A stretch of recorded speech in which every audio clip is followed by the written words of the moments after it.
Jacob, after all we have heard, is there anything you consider still impossible, or is everything possible with mass surveillance? Well, that's an interesting question. I mean, there are lots of things that are not possible with mass surveillance. For example, justice for individuals. That's not possible with mass surveillance. But after all we've heard, where the NSA or other secret services are looking at, is there still any blind spot that they don't look at that time? I think that there are. I think it has to do with economic scale. So if you, for example, were to hand me a USB disk right now, or if I were to reach into my pocket and I were to, let's see, there's a USB disk, and I were to hand this to you, the NSA doesn't have coverage on what's on that disk. Okay, that would be safe. Maybe, yeah. Except for the fact that you're filming it. Yeah. But the point is that there are plenty of things you probably don't want what's on this disk. But I mean, there are plenty of things where they don't have coverage, or what they have is encrypted. And you see when they intercepted, for example, the European Parliament's fax machine, that they did it with a Tempest attack, from what it appears, which implies that they couldn't break the crypto on the fax machine. They had to come and look at the electromagnetic radiation from the device. So what that tells us is something Edward Snowden has also said, which is that encryption works. So with strong encryption, we see that they may be able to see that someone is saying something. With an anonymity network like Tor, we may see that it's somebody, but we don't know who, is saying something. And combining these things together, it may raise your profile in terms of the traffic being worth watching. I'm not sure. But what we definitely know is that it is not as bad as them knowing exactly who you are and exactly what you have said, especially if you're going to say it anyway. Looking at where we are standing now and looking to the future, will it be possible to have a rollback to push back the secret services? Well, that's up to us, if it's still up to us. And how do we do it? First of all, defund them, right? This is a question of economics. The governments of the world are spending literally tens of billions of dollars per government in order to do this type of activity, right? It's been called the Manhattan Project of our era, for example, these kinds of surveillance and targeted exploitation systems. And if that's really the case, we should take a lesson from the last time we had a Manhattan Project. We created atomic weapons, and it really put the world into quite a place. Maybe we don't want to repeat that again. So maybe we can learn from that, and maybe we won't go down that path. Or maybe we're already down that path, but unlike atomic weapons, we have mathematics equally accessible to all. And maybe we can fund research in Europe and everywhere else in the world to actually work on decentralized, distributed, free software solutions that use strong cryptography, because the centralized systems are compromised. In the European Parliament right now, there's an inquiry starting. What are your hopes, your expectations of that inquiry? My hopes are that there will be an establishment of the ground facts, the ground truth. And my hope is that it will also include specific countermeasures. So, for example, a requirement that if you wish to have confidentiality on the telephone, and you're a lawyer, that you would be negligent if you don't use an encrypted phone. If you're a doctor, the same. If, for example, you are a journalistic organization and you don't use something like Global Leaks, or have the equivalent secure anonymous Dropbox as Die Zeit Online or WikiLeaks, then you don't actually have the protection you think that you do, and thus you are also negligent. I also think that we need strong policy, but it is clear that policy alone does not provide privacy. We need privacy by design, and we need policy to strengthen it and to back it up. Because fundamentally, the ideals of liberal democracy do not hold up under mass surveillance. And we need technology to counteract the other technology. But we will not change the world with technology alone. We need fundamental individual rights to be upheld for that technology to be useful and for it to exist in a way that it can be not just oppressive.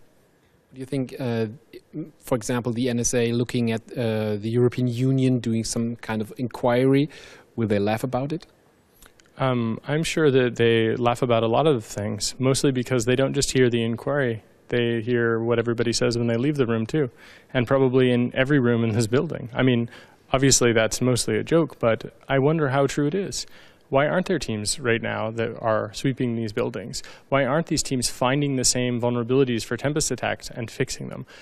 We need proactive, positive security improvements, and this is is not something that is somehow counter to having reasonable accountability. It's not counter to fighting against terrorism.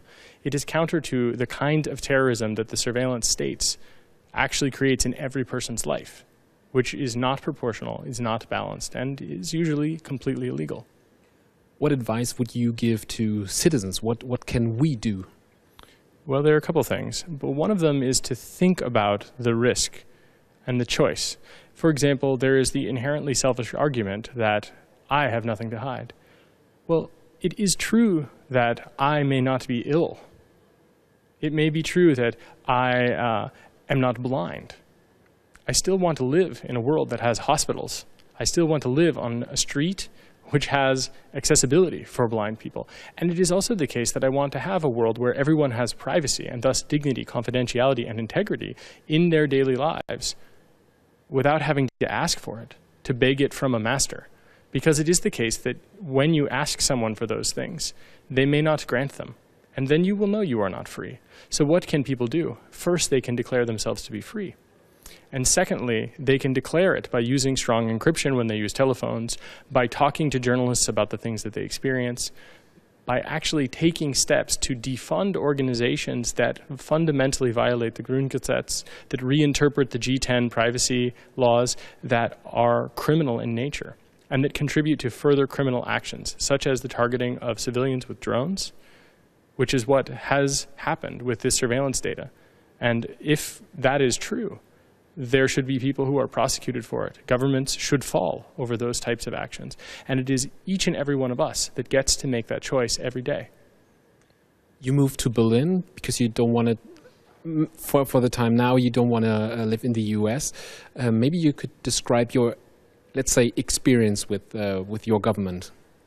Well, I mean, my experience with my government is complicated and long. But the long and the short of it is that I have never been arrested in anything remotely related to these things. As an adult, I'm a free person. And yet I have been treated as if I am a spy for my investigative journalism work with WikiLeaks and with other publications, including Der Spiegel, I might add. And this is horrible because what they do to people ranges from detainment at airports to seizures to when I'm, for example, speaking at a conference, FBI agents approaching me, wanting to question me about supposed civil rights violations, which of course, when other people are around, this has a chilling effect. And so my experience generally is that I have been targeted under anti-terrorism or espionage-related laws merely because of my political opinion and because of the effectiveness of my truth-telling and my effectiveness of actually working to expose crimes that have been committed in my name with my tax dollars. And so I have moved to Berlin, and the reason is because in Berlin, I find that there is a historical appreciation of the 20th century that is missing from my country right now. That because of September 11th, but also because of the emergent phenomenon of patriotism in the form of anti-terrorism, in the form of extreme xenophobia, Islamophobia, and warmongering, it is much better to be in a place which is familiar with the end result of that kind of political thinking and is fundamentally working amongst the whole world actually to try to improve those things. And that's not to, to say that Germany is perfect. And it's not to say that there aren't improvements to be made. It is merely to say that at least when those choices are made in the wrong direction, they are made with knowledge. And those decisions, they are made in both directions everywhere. But in the United States, it seems to be the case that Americans are not as outraged about political assassinations that only a few years ago were illegal even in our country. This is something which would never stand in Germany, and does not stand in Germany, in fact. And the same is true for the spying. The same is true for the extra-legal harassment. Although Germany does have a problem with that, it's at a different scale. So for me, I mean, I am much happier in some ways to be living in Berlin. But I'm also quite sad that I feel that I need to live somewhere else to continue my work, to be able to talk about what's going on, to not be targeted by the effective political secret police of the United States without ever being arrested, without ever being formally charged.